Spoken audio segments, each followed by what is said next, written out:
Good morning and welcome. My name is Jim Heisler, and I am the recently appointed Emergency Management Director for the great state of New Jersey. I am honored to stand before you today to discuss our vision and goals for the future of emergency management here in the Garden State. I would like to first thank Governor Murphy for entrusting me with this great responsibility and commit myself fully to the good stewardship of our collective efforts. I am no stranger to fires and emergencies, having served as fire chief of two amazing organizations over the last 15 years. My commitment to the men and women of those great agencies helped pave the way for a lifetime of servant leadership. I am truly in their eternal debt. As we gather here today from all walks of life, we are bonded by the commitment to position ourselves for success. Legendary coach of the Atlanta Falcons, Mike Smith, along with author John Gordon, penned the book called You Win in the Locker Room First. Pressure-packed leadership positions have long studied how to encourage high-performing teams to be successful. By you all gathering here today, we make winning in the locker room first a priority. As we move into the next chapter of our collective history together, we must examine the areas of need, exposure, and vulnerability that pose the greatest threat to our communities, rather than just wait for them to occur and hope for the best. That's the funny thing about threat. Is it perceived? Is it actual? What influences threat, and how can we mitigate it? These are some of the questions we must ask ourselves in the scope of our individual agencies, but the overall emergency management system you see before you will not work without keeping threat in our sights. Changing climates have brought about new threats and amplified existing ones. Violent extremism and domestic terrorism remain a consistent threat for our colleagues at the Department of Homeland Security and Preparedness. So the question remains, how do we best mitigate these threats? My plan for the New Jersey Office of Emergency Management is to train and equip our forces with the tools, tactics, and talent to respond to a wide array of consistently developing situations. We must focus on the delivery and effectiveness of our teams, deploying into areas of need, developing partnerships with other government and non-governmental agencies, embrace technological advances that can aid us in our planning and response, and ultimately support our warfighters before, during, and after their valiant efforts. How do we measure our effectiveness? How do we predict the outcomes of these events to reflect positive movement forward? Throughout our history, we've had the incredible ability to not only learn from the past incidents, but to apply these lessons learned and industry best practices towards the evolution of the disaster. We have seen the establishment of specialized teams across the state that position themselves to respond to a variety of emergencies. Whether it be swift water rescue, structural collapse, hazardous materials response, or even search and rescue, these teams have specialized training and equipment that have been an invaluable resource to not only New Jersey, but the nation as a whole, as they have been activated to support such recent disasters as the flooding in North Carolina or hurricane responses in Florida. These technical craftsmen come from the very communities in which we all represent. They coach our youth sports, sit next to us in our houses of worship, and are the silent minority that protect us in the background. We owe them a debt that can never be repaid. Over the last 5 years, the wildfire risk has grown significantly with climate change affecting our community ability to prepare, respond, and recover from the increasingly devastating events. According to the New Jersey Forest Fire Service, an average of 1,500 separate wildfires destroy upwards of 7,000 acres of our forests each year. The historic fears of our forefathers have come to pass, and communities up and down the entire state have been affected by this threat. This office and that of the governor are committed to supporting and funding the New Jersey Wildfire SMART program to support communities in their effort to employ established fire breaks, train and equip responding agencies, and educate our citizens on how to best protect their homes. Included in this initiative will be the improvement of the mutual aid infrastructure. Fire and emergency services agencies across the state that train their forces to the S-130 and S-190 standards as set forth by the National Wildfire Coordinating Group will afford themselves the ability to recoup costs associated with these deployments and grant them access to federal funding. Fire agencies must also embrace the all-hazard response model that has been identified through such legislation through the years, such as presidential directives and local ordinances. This includes the support of emergency medical events. In conjunction with the Division of Fire Safety, this office aims to incorporate the Emergency Medical Responder, or EMR program, into all state Firefighter One Academy programs. By giving new members access to life-saving medical interventions while maintaining a captive audience, will allow generations of firefighters the ability to perform these cross-functional heroics. Collaboration is the key to success here. As with fire and emergency medical agencies coinciding in the accomplishment of mission sets, so too must our broad scope of entities. Hospitals and schools, public and private entities, state and local governments. All of these relationships rely on the effective flow of information, employment of the best and brightest, and the desire to serve in an efficient and reliable manner. Through such technological systems as the Emergency Management Mapping and Information Tracking Platform, or EMIT, we further help facilitate the flow of communication at every level of government. Local issues can benefit from state resources and vice versa. The consistent training and integration of these efforts will go far in the establishment of these relationships, foster trust, and build strong networks that will withstand the harshest weather and most unforgiving of environments. It is time for our community of emergency managers, organizational leaders, and professional members to pay special attention to the health and well-being of those in our charge. Our agencies respond to local and national level emergencies with professionalism, courage, and honor. But what happens after the event? Have we positioned ourselves to deal with the trauma and after effects of these disasters?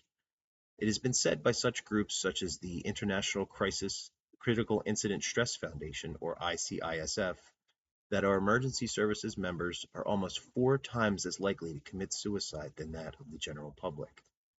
This is largely attributed to the cumulative and acute stresses posed to us by these disasters, lack of sleep and healthy sleep hygiene habits, and overall fitness for duty. There are measures we could take to help mitigate these hazards and more. The establishment of the Emergency Management Wellness Group is a project that I am spearheading as we enter this new area of service provision. Our wellness group will be comprised of members from all walks of emergency management life, to include responders, clinicians, community constituents, and industry leaders such as yourselves.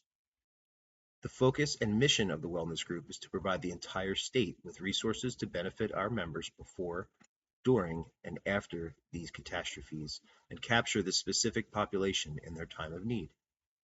Mental health services in the form of critical incident stress management teams from the state firefighter labor unions, the PFA&J and FMBA, the state police unions, the FOP and PBA, as well as hospital teams from AtlantiCare, Virtua, and Hackensack Meridian will be on site and available to each one of us during the initial phases of disasters and emergencies. It is far too often that these resources get overlooked in the weight of the emergency itself. By positioning these resources alongside the response, we can congruently treat the effects of response and recovery. In short, we are here to help those that help others manage their stress. The wellness group will not be limited to mental health services alone. Sleep hygiene services are available at no cost to our members in the form of sleep studies, counseling, and meditation services provided through a network of committed and vetted providers. These technical experts will help identify healthy habits, work to support clinical issues, and ensure that we are taking steps necessary to review and revamp operational period guidelines moving forward. By giving these professionals a seat at our table, we can incorporate best practices into our response models. Physical health and fitness is key to successful navigation of the incidents we face, as well as a career's worth of stress, anxiety, and fatigue. Peer fitness trainers from the International Association of Fire Chiefs and the International Association of Firefighters are provided at numerous departments across the state to assist local entities with the development and implementation of training programs to ensure, as their tagline states, that we are fit for duty, fit for life. Members of our emergency management organizations that subscribe to our state health benefits plan will realize savings in pursuit of these health-conscious practices. Incentives to boost participation are posted on the New Jersey Well site through the Horizon Blue Cross and Blue Shield provider website. Practices as simple as checking into a gym once a week could earn percentage savings towards a member's healthcare costs. Through these wellness efforts and more, we will continue to devote ourselves to ensuring that those who are carrying out the mission of protecting lives and property are cared for before, during, and after events. Trust is a funny thing. It takes a lifetime to build it, but only a moment to take it away. Most of you do not know me from the man on the moon, yet I stand before you asking you to trust me. What is it that makes trust a viable option between us? Perhaps my speech thus far has proven to some degree that the future of our services, the wellness of our members, and the protection of our communities are the top priorities of this administration, and fostered the lowering of your guard. Transparency is key for me. Bringing you all into the fold, admitting shortcomings, and highlighting areas of need are ways that I plan on establishing, building, and maintaining trust across our various fields of service. I know implicitly that you will be there for us, so I commit myself to be there for you all. If our house is in order, then our collective transparency will be evident to those we serve as well. Public trust can be as fleeting as a summer breeze, but to stoic, professional agencies such as the one seen here today, trust will be a pillar of our relationships. Building equity and diversity to ensure that our teams reflect the very communities in which we operate is another key tenet to maintaining this trust. Recruitment initiatives in professional settings, colleges and universities, as well as police and fire academies across the state, will ensure that we are as inclusive as possible. To commit to these recruitment and trust building processes, we must keep professional development at the forefront of our minds. We must encourage those in key leadership positions to not only continue on a path of lifelong learning, but to encourage and support their subordinates to do the same. Leaving the service better than we found it does not happen because we wish it to. It happens because we work for it. Hard work, diligence, and forethought and insight will create the technical landscape that the future of our forces will live in. Emergency service academies across the state have resources and structure that provide the framework for this professional development. Our state OEM website hosts a professional development matrix that will help guide you at any point in your career.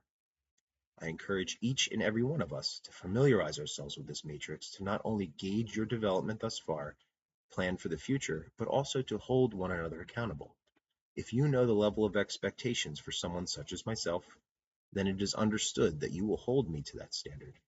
The bar does not get raised around here unless we're raising it for ourselves. It is my solemn belief that if we consistently hold ourselves to the professional standard of never being satisfied, that we will steward our agencies into the future with duty, courage, and honor. Human behavior during times of crisis has been a lifelong study for me. Finding out reasons why humans behave the way that they do when faced with these events has piqued my interest for as long as I can remember. The one resonating theme throughout all my studies over the years has been that successful outcomes were influenced almost solely not by luck or some other divine intervention, but by trained and equipped professionals such as yourself, the sheepdog that protects the flock.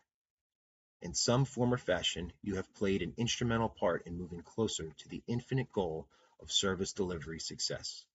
Do not take this lightly. Instead, let it empower you and give new life to the service that burns inside of you. I have arrived at this stage in front of you today as a product of influence, training, and experience. Influence from mentors that guided my personal ideals and values. Training that positioned me to consistently push the limits of my knowledge. An experience that has only been made valuable by the relationships formed around them with the great folks such as yourself. It is my pledge and my duty to ensure all of you that the state is in good hands. Governor Murphy, thank you once again for this opportunity and to show the great citizens of New Jersey that your administration is committed to its safety and protection. Thank you, one and all, for taking the time to listen to the ramblings of this humble Burlington County native. Your support is recognized, Your friendships are valued, and your safety is my priority. Thank you very much for joining me. We will take questions and answers upon the conclusions of this. Thank you once again. Enjoy your day.